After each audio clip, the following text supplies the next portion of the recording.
Hello, everyone. This is Mercedes with Upfront TV, and I have the amazing Amina here with me today. Hello, Amina. How are you? Hi, I'm great. How are you? I am great. Thank you for asking. First, I want to say thank you so much for talking with me, taking the time to educate some of your fans, or a lot of your fans.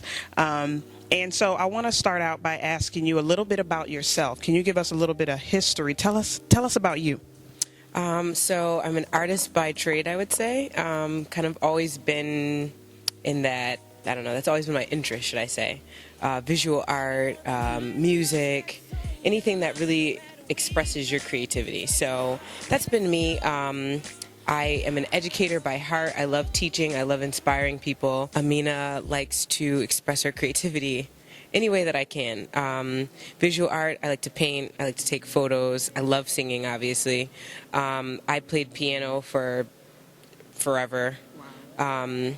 So anything that I felt that was kind of, you know, expressing the soul in me has been what I've kind of guided myself towards. So. And you are really good at painting, by the way. You're very good at it. Yeah. So can you tell us, when was the first time you ever sang? How old were you when you started singing? Well, the first time I sang like publicly, I was probably 6 years old. It was in church, and I was doing a solo with the children's choir. And I just remember the pianist asked my mom for permission to allow me to sing. My mom was like, "Yeah, if she wants to do it, sure." And I was so nervous. I was on pins and needles, but it's something I will never forget. I can still remember the song. I remember the feeling. I remember everything. That first moment I got stepped out there. So give us a little bit of background when it comes to your new CD that came out in July 2016, correct? Yes. So this CD, I actually have been writing it for a while, and when I was originally writing it, it was just as poetry. They were just things that I kind of needed to get off my chest, things that I really wanted to say that I didn't know how to say, and I didn't really want anybody to hear it at first. I just wanted to get it out. And then as I kept writing and kept, you know, playing with the words and all that, then I started hearing sounds to them. And slowly but surely, you know, more songs developed, more sounds developed, and I found the perfect instrumentals that fit them. So I was like, well, maybe this is the time. Maybe I should take that leap, you know? Well, I have to say, I love your CD. And what I loved about your CD the most is it relates to everyone. Like Transitions, it is true to its title. So I would love to kind of pick your brain about a couple of the songs and see some of the thoughts you had. What about song number 3, Forget You? Ooh, Forget You. Man, oh man. So Forget You was a big one for me because, like you said, transitions affects everyone. Everyone every day is in a transitional period. And for a long time, I was stuck in a rut from a relationship that I wanted to work that didn't work. I was stuck, and it was like, I knew that it wasn't good for me at that point in time, but it doesn't change how you love someone. It doesn't change how you care about someone. So it was like, I had to make the decision to do what was best for me ultimately, regardless of how I felt about it. So it's like, and you know, when you really love and care for someone, you can't forget them, you know? But everything I wanted to do in my body and my soul was erase that memory of them, erase like as if it never happened, you know?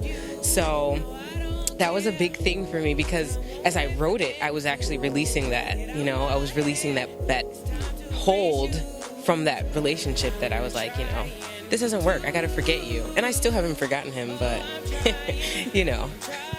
Well, I do love in your CD how, number one, we can feel what you're saying. So we know it's real. But number two, you're not ashamed to talk about some things that maybe we don't talk about as women, or just relationships, period. So what about number 6, frequency? Frequency.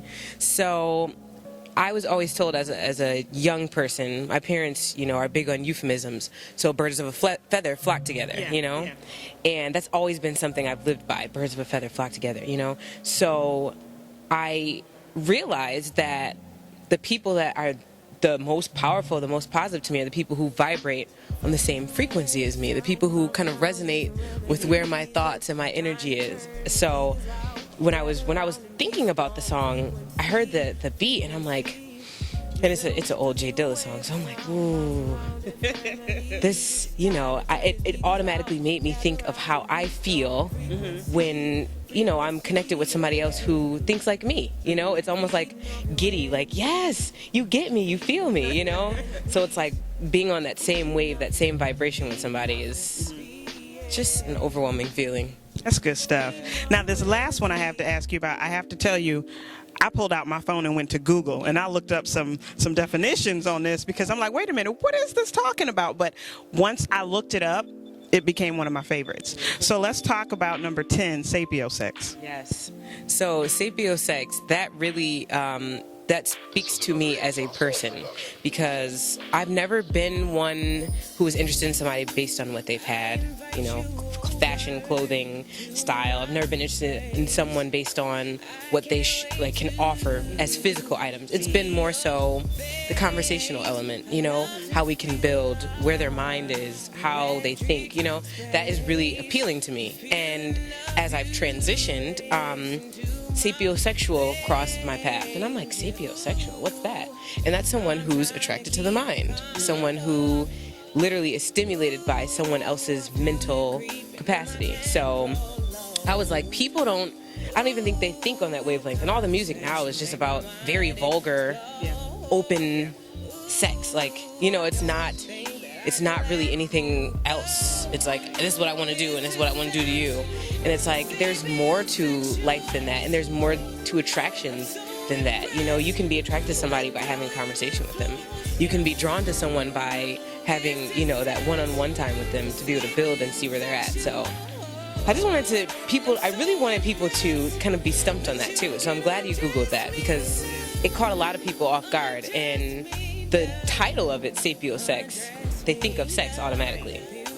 But then when you hear the words and you hear what I'm saying, then it's like, okay, that's what you meant. I love it. I love it. I love it. It's now my favorite. So let's talk a little bit about the success of your album. So it's been unreal, let me say that. When I had the album release, that really is kind of what just made everything concrete, because it was a small place, but the venue was sold out, and all of the people in the audience were singing the words to the songs.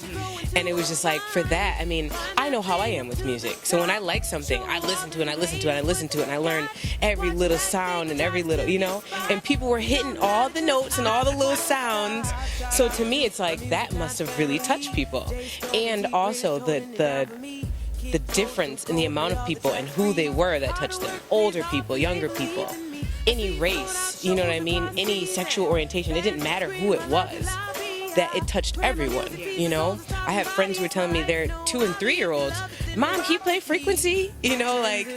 Kids, even the babies loved it. And then, my dad's friends who are in their 60s were at the show, and they have the album and they love it, And my neighbor who's in her 70s has the album and loves it. It's like, church people who they only listen to gospel. They made that clear. I don't listen really to anything else, but I'll give it a listen, and love the album. That spoke volumes to me, Well, I listen to a lot of gospel, but this is in my CD player.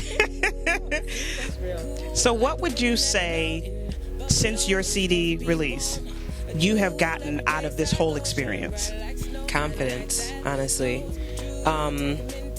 And it's been something I'm not ashamed to say. I've always struggled with confidence in myself, really, because of the fear behind that. The fear of how people would perceive you, the fear of what people would think of you, just the fear of rejection, And so I've held myself back for so long based on that fear. And now, knowing that, this was so rough to me. This was something I'm like, I don't know how people feel about it, but this is my baby. I'm gonna put it out there. And then the way people have received it is such a major confidence boost. It's like, okay, so you did that and you doubted it, and look how it came. So imagine something that you're 100% both feet in. You know what I mean? The effect, the outreach, the everything for it will be so much different. So. Just the confidence, honestly, I don't know. It's been overwhelming. I still try to kind of wrap my head around it, But it just makes me secure in what I do. It makes me secure that God really has me covered, that as long as I trust and truly trust and walk in that trust every day and that faith every day, that, I'll be good.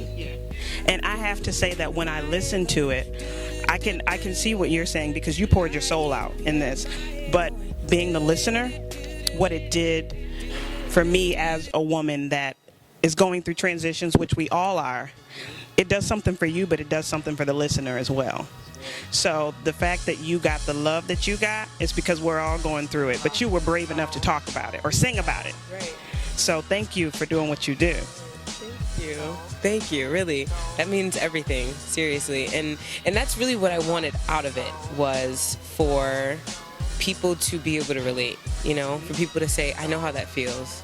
I know what she means when she says that. I know I can resonate with that, That's the biggest thing. Because if people don't have a relation to it, then how do you vibe with it, So it means everything to know that I can express myself and people attach to it. People understand where I'm coming from.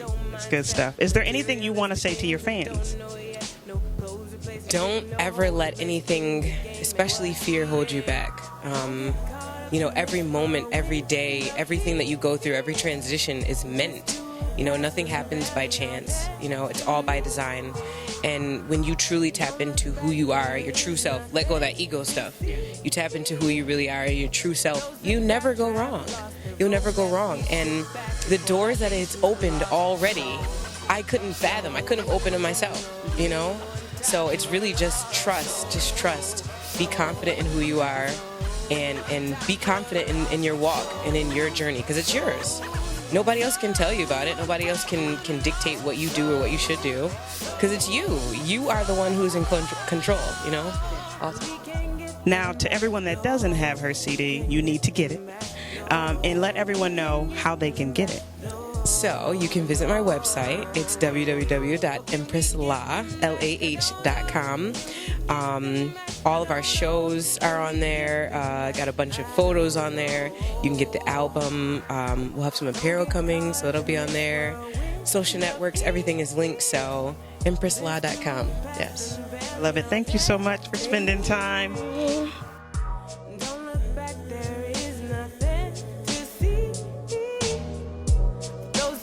Trap, lost the roadmap. We sit back and pull our patience for lost.